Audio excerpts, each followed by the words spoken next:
ఈరోజు మనము వరద బాధితులు మన విజయవాడలోనే మన చుట్టుపక్కల ఎంతోమందికి చూస్తూనే ఉన్నారు వరద ఎట్లా వస్తుందో, అక్కడ ఎంతోమంది ఇబ్బంది పడుతున్నారు.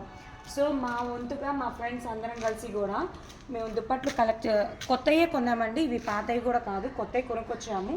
ఇప్పుడు మేమందరం వెళ్ళి కూడా అక్కడ వాళ్ళకి పంచుతున్నాము. ఇవి మీరు అనుకున్నట్టుగా పల్చడియో ఎలాంటియో కాదండి, మంచి తీసుకొచ్చాము, మందపాటిగా ఉన్నాయి. వాళ్ళు కప్పుకున్నా కూడా చలి ఆగేటట్టుగా కూడా మేము మంచిగా తీసుకొచ్చాం.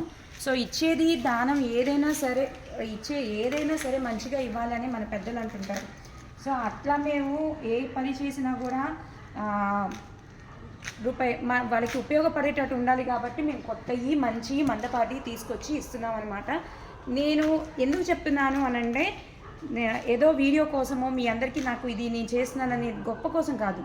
మీరందరూ కూడా ముందుకొచ్చి మీ స్వచ్ఛంతగా తలా ఇంత అమౌంట్ కలెక్ట్ చేసుకోండి. నేను మీరు ఒక్కడే పెట్టుకోమని చెప్పట్లా, అందరూ అమౌంట్ కలెక్ట్ చేసుకోండి. మన చుట్టుపక్కల ఏరియాసే మంగళగిరి, నంది వెలుగు, అమరావతి, జిడుగు ఎన్నో ఉన్నాయి ఈ చుట్టుపక్కల. విజయవాడ దాకా కూడా వెళ్ళక్కల అన్ని గ్రామాల్లో వరద నీరు వచ్చి బీభత్సం అయిపోయి ప్రజలు అల్లాడిపోతున్నారు. సో మనం ఈ చుట్టుపక్కల ఏరియా వాళ్ళకి మన తోచినంత మనం సాయం చేయొచ్చు. అందరు ఫుడ్ ఇస్తున్నారు, ఒకళ్ళు ఫుడ్ ఇస్తున్నారు, వాటర్ బాటిల్స్ ఇస్తున్నారు, పాల ప్యాకెట్స్ ఇట్లా అన్నీ ఇస్తున్నారు.